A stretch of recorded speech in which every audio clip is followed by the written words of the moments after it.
여러분 안녕하십니까? 뉴스데스크 제주입니다. 제주에서는 오늘 오후 5시까지 코로나19 확진자 35명이 발생했습니다.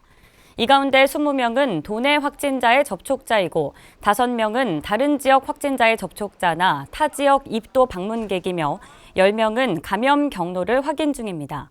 이 가운데 4명은 천안시 교회 집단 사례와 연관된 확진자로 분류돼 관련 확진자는 모두 7명으로 늘었습니다. 제주도는 오후 5시 현재 입원 환자 가운데 위중증 환자는 1명이며 도 전체 인구 대비 예방접종 완료율은 78.2%라고 밝혔습니다. 제주 청소년 최대 축제인 제주 청소년 문화올림픽이 온라인으로 열렸습니다.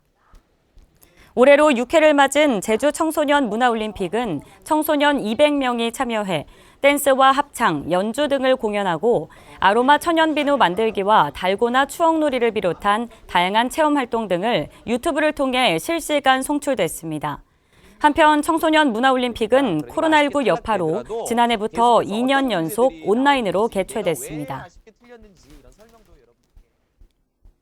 6차 산업을 미래의 고부가 가치 산업으로 육성하기 위한 제주 6차 산업 육감만족 한마당이 제주 시민복지타운 광장 일대에서 열렸습니다.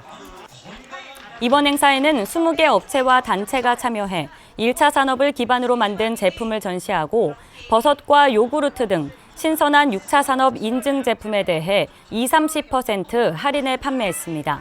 또 행사장에서는 천연 염색과 동백 장갑 만들기, 골든 키위청 만들기 등 다양한 체험 활동도 펼쳐졌습니다. 노숙인들의 노상 음주와 고성방가 등으로 몸살을 앓아왔던 제주시 탐라 문화광장과 산지천 일대가 내년부터 금주구역으로 지정될 전망입니다. 제주도와 자치경찰단은 탐라 문화광장과 산지천 주변에서 술을 마시면 과태료 10만 원을 부과하는 건전한 음주문화 환경 조성에 관한 조례 개정을 추진하고 있다고 밝혔습니다. 그동안 이곳에서 노상 음주를 하는 노숙인들에 대한 민원이 끊이지 않았었습니다.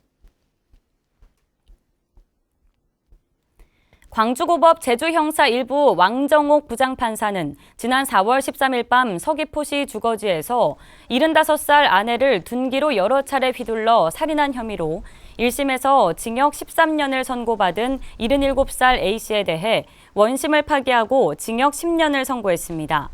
재판부는 범행 당시 피고인의 인지 능력이 저하돼 있었던 것으로 보이며 현재 고령으로 치매 증상을 보이고 있는 점 등을 고려해 감형했다고 밝혔습니다. 제주 지역의 물가가 전국에서 가장 많이 오른 것으로 나타났습니다. 호남지방통계청에 따르면 지난달 제주 지역 소비자 물가지수는 109.68로 1년 전보다 3.2% 올라 상승률이 전국에서 가장 높았습니다. 품목별로는 석유류가 전년 동기 대비 22.2% 올랐고 농축수산물은 9.2% 상승해 소비자 물가 오름세를 이끌었습니다.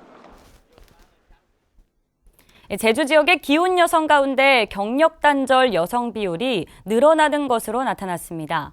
통계청에 따르면 올 들어 지난 6월까지 제주 지역에서 경력 단절을 겪고 있는 기혼 여성은 14,000명으로 전체 기혼 여성의 12.7%를 차지했습니다.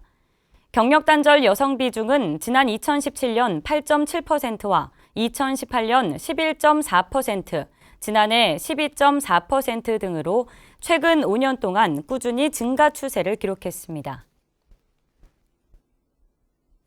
제주 지역 주택분 종합부동산세 고지 인원과 세액이 큰 폭으로 늘었습니다. 뉴스를 마칩니다. 여러분 고맙습니다.